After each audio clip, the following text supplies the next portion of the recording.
Hey, look at that mountain man right there. Thanks, Kim. Just the usual, you know how I usually am. Oh yeah. All good. Everyone, this is David Coldham from Rattlers Golf. And we're Hey so guys. excited to get him on the show tonight and learn a little bit more about him and some of the things that he's got going on right now. If you follow one of his other channels on Instagram, you'll know that he's a multi-talented guy. He's got a lot going on, much more than just golf, right? Yeah, absolutely. I just recently, me and my significantly better half started a customs business. So we're doing a lot of stuff all the way from t-shirts, doing a lot of custom woodworking. I did that one for my shop right there. So that's actually just cut out of a really nice birch plywood and cut out on the scroll saw. So I'm keeping busy, trying to stay busy with everything that's going on anyways. Awesome. Good for you. Good for you. For those that aren't aware, what were you taking at the college? So I'm actually doing education at the college. I'm thinking of coming back. I was at U of L this past year, but to be honest, I didn't enjoy the atmosphere nearly as much as I enjoyed my time at Medicine Hat. So we'll see what happens and shakes out with that. Excellent. Good for you. And a little bit about the golf, the team this year. Wait, you were on the team this year, qualify for the No, Nationals, right? No. not this year. I was Okay. last year when we hosted it. I was Ah. actually one of the people responsible for helping set that up and get that organized. And that Mhm. was a great lot of fun. It was a great time doing that. I really enjoyed it, and I just love being part of the whole Rattlers athletics team. It's great to be a part of. Yeah, that's right. So correct me if I'm wrong then. You never golfed under Coach Dillon then? It was Coach Trev? Yeah, I was under Coach Trev. I actually played golf with Dylan quite often. We're out there once in a while. I wouldn't say play with him weekly, but a few times this summer we'll get out and swing the stick. So I definitely know him. Yeah. Tell me a little bit about your highlight as far as Rattlers golf is concerned. I mean, obviously the Nationals, that was probably one of the big highlights, but during your time on the golf team, what are some of the things that really stand out that you'll remember for the rest of your life? Well, like you said, nationals, but just really the fun we had on the trips. To be quite honest, the bus trips were probably honestly one of the funnest slash funniest parts of that whole experience. And you can ask Matt Taylor maybe about what shaving his polar bear means, but we won't go there. Okay. Good. Yeah. And so how many tournaments per year are there when you're playing college golf like that? Like, what's the schedule like for you? So with the golf, it's usually three tournaments and then provincials. All right, Okay. maybe either three or two, I forget to be honest right now. So it's a Mhm. couple tournaments and then provincials. Everyone really qualifies for provincials, so that's really the main one you gotta be successful at. And then from there you move on to nationals. So it's a pretty short, condensed season in the fall. To be honest, I'd love to see them expand the season into both semesters and have kind of a crossover where you have a spring and a fall semester with golf, but you never know. That could happen in the future. Well, and in some cases, there's some courses that don't even open until May or whatever, right? It all depends on the kind of winter that we have too. So that's kind of a crapshoot sometimes, I would imagine, right? Yeah, absolutely. But Mm. when you're playing on both shoulder seasons, right? So unfortunately, we can't hold golf in the middle of summer because it has to take place during an academic semester. Hmm. But technically, spring and summer are still academic semesters, so that's going on right now. So we technically could be playing college golf now as well as in the fall because we had it when on the year I was playing there, we had every single tournament we teed off below 0 degrees. Oh my gosh. Yep. So not one of them. It was above zero when we teed off. It was a cold season. I can tell you that much. Yeah. Hey, David, have you had a chance to go golfing yet this spring at all? Yeah, absolutely. I think I've got about 15 rounds in so far. Wow. Yeah, we're really fortunate here. I'm so glad Alberta decided to open up the golf, and it's one of the few things we can do where Hmm. adequate social distancing is entirely possible while still getting outside, getting exercise, having fun, and playing a sport that I know I love. Yeah. So, what are some of the golf changes that we're seeing kind of in this COVID era and so on? What have you noticed on the course that's a little bit different now from before? Well, just the fact that no longer you don't have the option about taking the flagstick out, things like that. But to be honest, with how the game of golf is set up, there hasn't been too drastic of changes. The main thing is the pool noodle inside the cup, just to have easy access taking the ball out, as well as not touching the flagstick and no rakes in the bunkers. Other than that, golf is such an individual sport in the fact that you can't even reach in your buddy's bag to pull out his club technically without breaking the rules. Exactly. So, with that in mind, it's golf as usual. You know, after everything that happened with everything shutting down there, that one weekend in March, and everybody just hunkering down for 2 months, what was it like on that first round? The first round, that first weekend when everything opened up, what did that feel like just to swing the club again? It was just almost a sense of relief, a sense of normalcy, to be quite honest. It wasn't even the fact that it was golf. It was almost just being able to return to what is normal for me and just normal. And that was the big thing with me. And I think that's why a lot of people who are playing are still golfing a lot.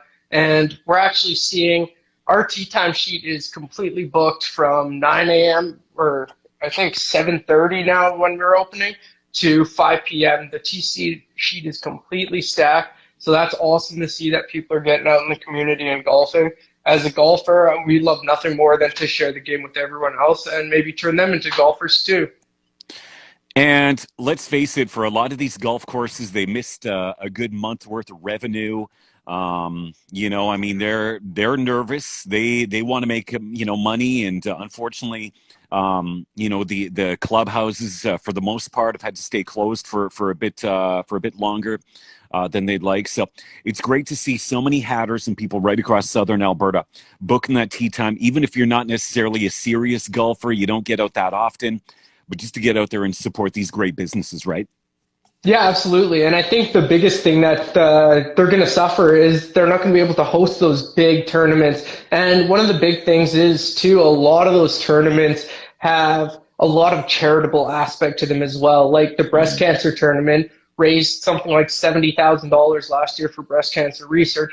They're not going to be able to run it this year. So hopefully by the next year, next summer, we'll be able to bring that back and continue to provide charitable contributions to the community. Yeah. And with that said, how about all the rain we've had over the past week or so? Those courses are looking amazing right now, aren't they? Oh, they look good, but like I wish it would just rain from about 11 p.m. till about 6 a.m. That'd be Yeah. perfect, and then we'd all be great. But these afternoon thunder shower cycles seem to be cycling through right now, and it's not fun getting caught out in those. Exactly. Exactly. Once again, we got David joining us from Rattlers golf team. How many seasons were you on the golf team then with the Rattlers? Just one, to be honest, Just one. but Okay. I think I've worked with Pat now for 4 years at least now. Yep. Just doing all the game day stuff with you there. I certainly have a major respect for what you do. Haven't had to fill in for you a couple times doing announcing. Some of those boys' names from some of the countries, like the Serbians, I had to pause and ask her again how to even pronounce them. Well, you know what? I found that a lot of the international players are totally fine with you mispronouncing their name, but just don't do that when you're ever calling a game with Guy Fuki, okay? Seriously. Yeah, that might be a little bad. Seriously. All right. Uh, So for any of the student athletes or any of the fans that are watching right now, what are some of the duties and responsibilities that you've had during basketball and volleyball? oh, geez, I think I've done almost every job on both sides of the game day court. So I've done three ball for volleyball, basketball. Basketball, I've done stats, I've done shot clock. The only two I haven't done for both volleyball and basketball are the actual score clock.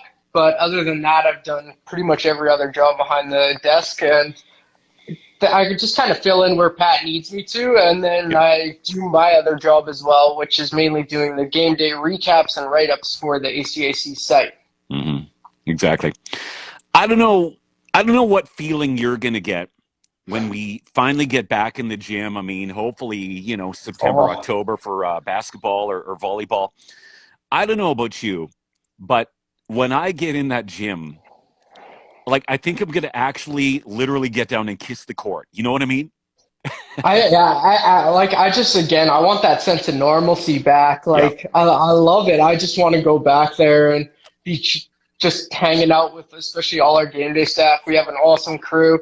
Kim, along with all the other ladies behind the bench, we do Yep. great work back there, and it's a really great crew, especially with Christy and Pat and all of them. So I really enjoy working there, and yeah, it should be fun. All right. Once again, everyone, this is David Coldham. You might know him from Rattlers Golf and from Rattlers Game Nights and so on. David, Waving high there. yeah, I'm here. Are you there? There you go. We're back. We're back. All right. Yeah, So little glitch. I also I want to get a little tour of. It Okay. appears like you're in your workshop Yeah, right now. Is that where you are? yeah. Can you Grass flip the shop. camera around and can you Yeah, flip the camera around and show us what's up there? yeah. All right. So here I just kind of got the project boards, what we got going up. Up here, I cut that one for myself. I really love it. I'm from pheasants, and my parents and myself have a black lab, so cut that one for myself. Over here, we just got a nice couple of different kinds of wood. We got some maple and some red oak, and then some walnut down in front. The scrap bin, which is somehow already full. Over here, we got the drying racks. So these are just a couple of welcome signs that have just stand up today. They're sitting there drying, ready to go out. Over here, I got a couple of different things. I'm testing some oil colors. So over here, I was testing some oil colors on the cherry wood to see how they would take to it and what they would look like. Then we're going to put that onto these charcuterie boards. We got the one with the grizzly paw. I like that one. That one's really nice. And a nice cutting board. Over here, we had a couple of these for a couple. They want them for above their bed, so they wanted them to face the right way.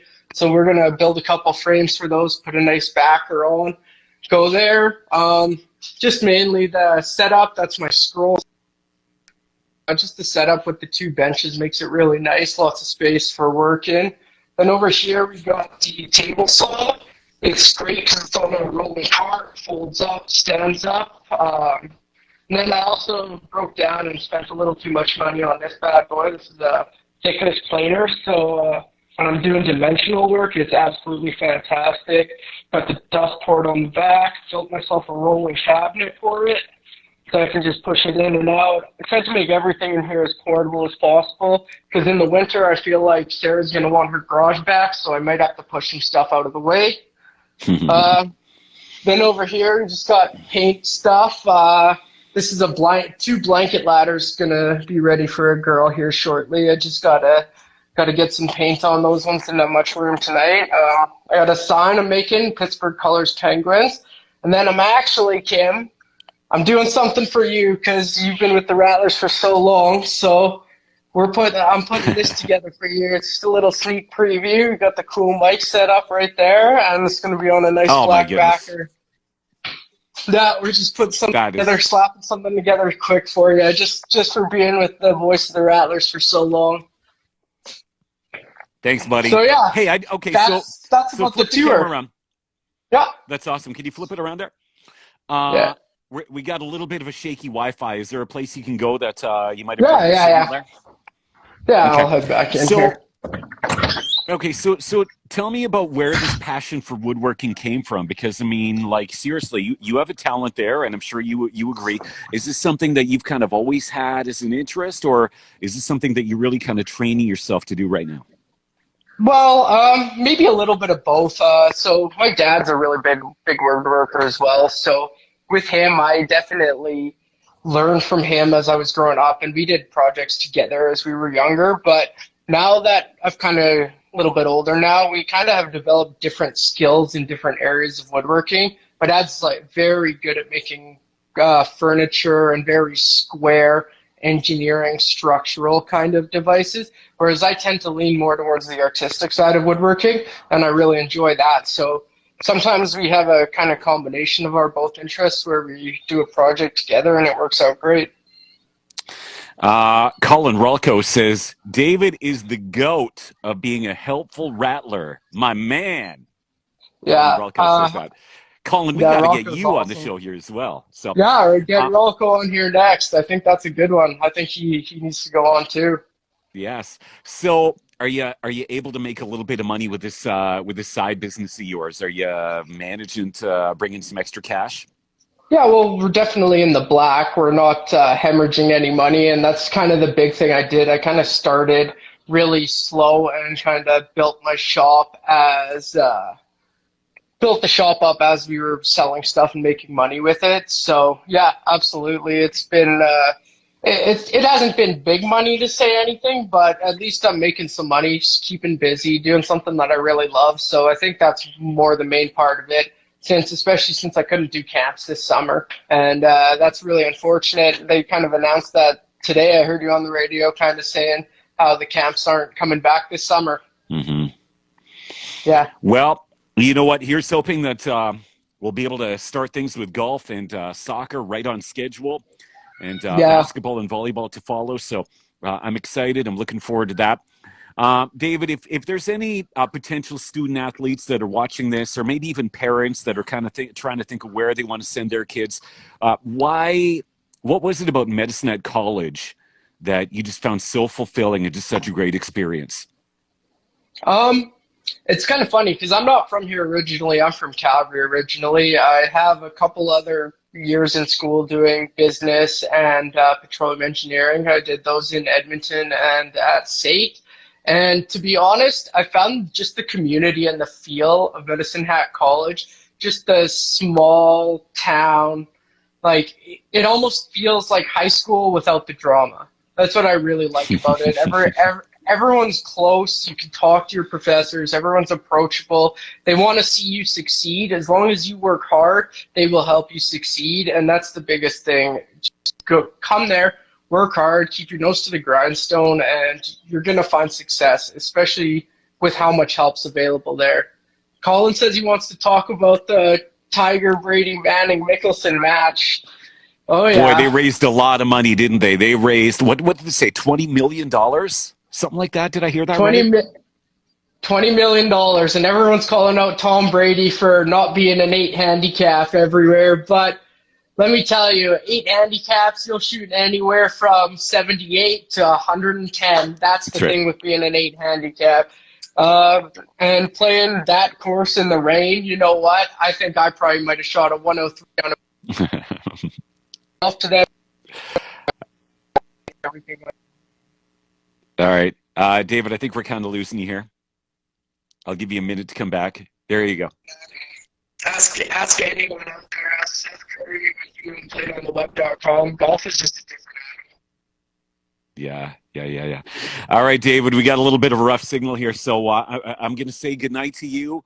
All the best, my friend. Hi to Sarah and everyone else there, and stay safe. And I can't wait to see you back at the Snake Pit and at the Rattlers pitch this August and September. And here's to many great days ahead of all kinds of great sports competition at Medicine Hat College. All right, my friend? Awesome. Take care, Kim. Have a great one. All right, there he goes. David Coldham, Rattlers Golf right there.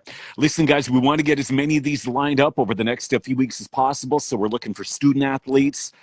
Just maybe send Patrick an email. Let him know that you're interested. That would be fantastic. We'd love to get you on and learn a little bit about you. All right. Until next time, thank you. All the best. Stay safe. And we'll talk to you all very soon. See ya.